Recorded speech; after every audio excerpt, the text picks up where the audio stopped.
everything will be okay and everything will work out. And know that and believe it, because it always does. And I think for myself, it's something I would like to hear more often. And I need to tell myself that, but sometimes it's good to hear it. Thank you. Another question that we have is exercise. Is exercise important to educational success? And if so, how? Brain exercises are important. I'll tell you the truth, I bought myself an exercise bike and it sure makes one heck of a good clothes rack in my bedroom. I didn't have the time. My exercise was running from class to class. To go to the U of C here, the extension program for social work, I attended 3 different universities, so it would be raced from one educational institution to the other, and get lost, try and find rooms and everything like that. So I kept myself working part-time as a cook. That was good exercise for me. If I sat at my desk too long at home, or just sitting in the lecture halls and stuff, yes, I would start to feel it. Massages, they work wonders. But I would get out the tensor bandage every night before I go to bed because of the typing and how my shoulders would tighten up. So I would exercise them muscles, and boy, did it feel good. And then I'd be ready to go again. And there'd be nights where I would type all night long till 5 in the morning, grab 1 or 2 hours sleep and get back at it and do it again. I believe exercise is important. That wasn't what I had a high priority for my me time. My me time was photographs and blogging. I've got a passion for that. So that I would take half hour to an hour every day for me to do that. That was my indulgence. Some people it is exercise. We are all, again, we're individualistic, and what you like to do might not be what I would like to do, right? So exercise is important. I did my 5Ks this morning. I'm good to go for another 2 months still. I would have to say exercise, it comes in many different ways, right? And when I was little, I used to dance. I used to be a jingle dancer, and I remember that. And that was, that kind of exercise was always part of our life. And even going out fishing or going out, portage and watching my grandparents portage and stuff. To me, that is exercise, right? Or going on the travline or going racing. That's a lot of work, actually, a lot of exercise. But for my children now, I find exercise is part of their education. It is that essential to their health and well-being. And I've focused a lot to the point where I've taken them out of school to come and participate, or go, if they're interested in learning dance. They were at that time, they're not right now. All 3 of them actually have decided to stop. But even taking them out to exercise their spiritual self and taking them to a sweat, I pulled them out of school to do that because it's that important to us as Aboriginal people. To be successful, we need all parts. So we need exercise, we need spirituality and mental and everything. And it's a challenge with the school. You sacrifice some things. My kids, they don't have all A's, and I'm okay with that. I'm pretty happy with C's and B's, because honestly, when you go to university, it's totally different than high school. Totally different. You are learning on your own terms. So if you're a C student in high school, it does not mean you can't be an A student in university. In fact, you probably will be. So making that sacrifice. Why do you say that? Why do I say that? For myself, I found math was such a challenge when I was in high school. Honestly, I dropped out in grade 9. And I went back to school. My kids were little. I didn't finish. I took 2 years engineering at university. And I got into that program writing an entrance exam.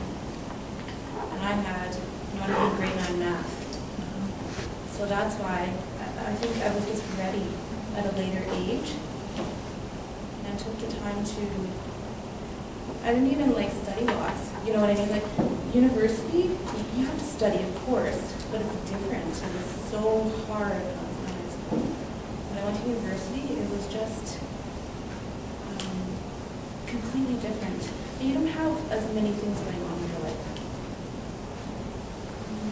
And I actually did the same thing. Math was, like, me and math did not get along at all. I actually took grade 10 math for 4 semesters, so where finally the counselor told me, stop taking, because I took the same class 4 semesters in a row, I still wasn't passing, still getting 40s, it was horrible.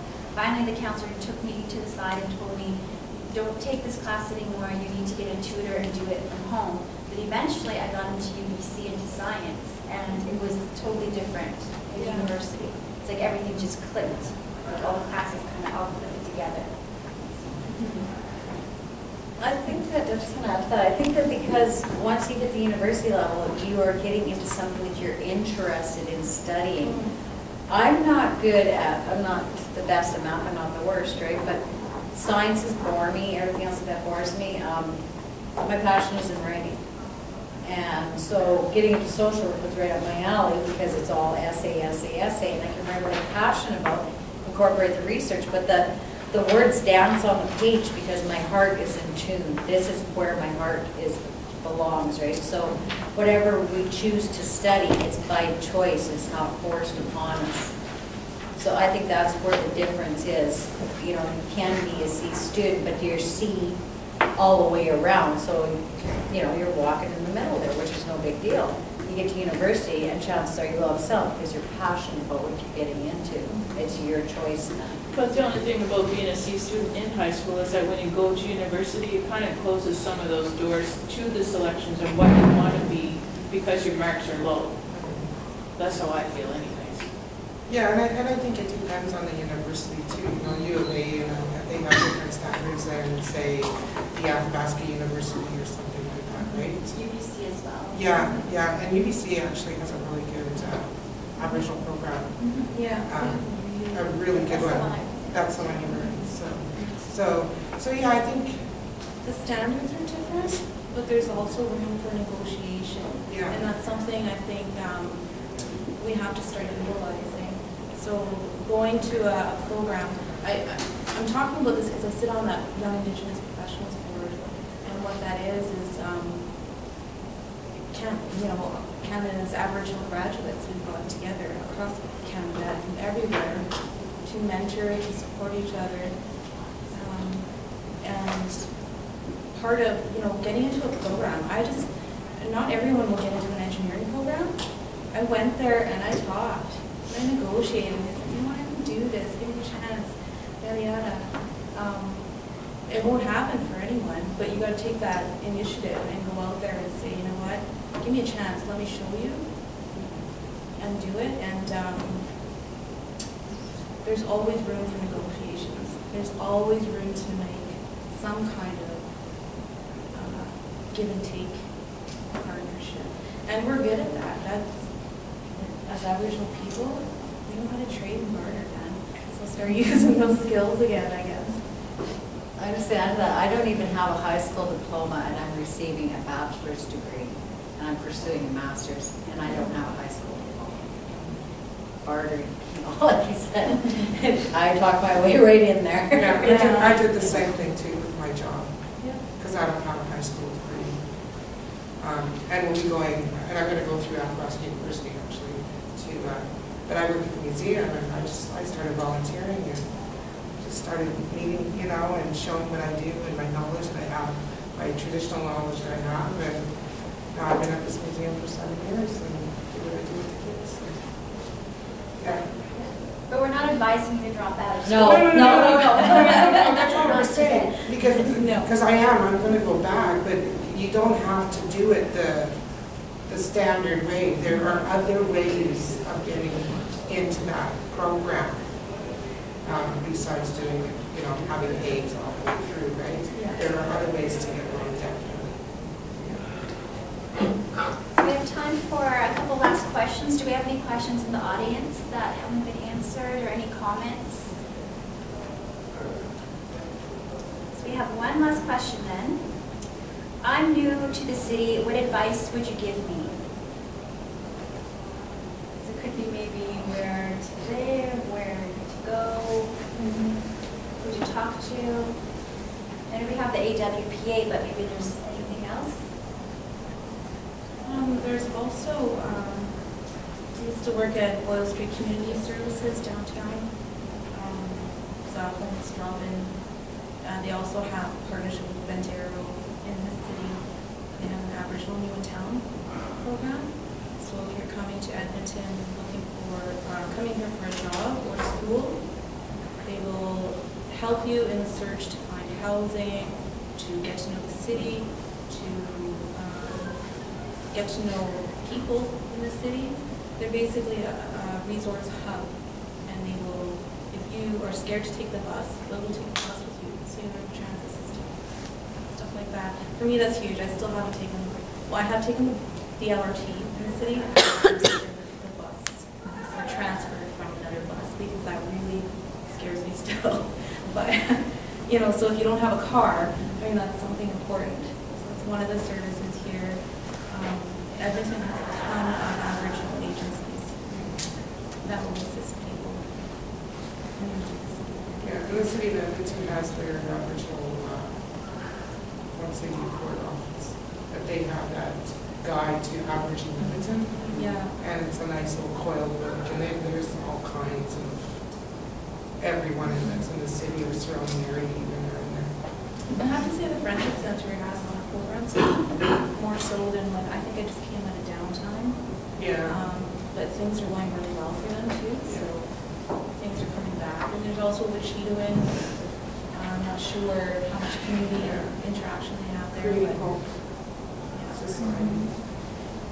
I'd say definitely get connected with people, with healthy people. You know, but there isn't a lot of agencies. And if you're not comfortable in agencies, just show up at a function as happening, pretend you belong, and you will belong. Yeah, there's always around these. Come to Spa Day in December, Yeah. AWPA, and they'll have women there that do a lot of different things. What about for men?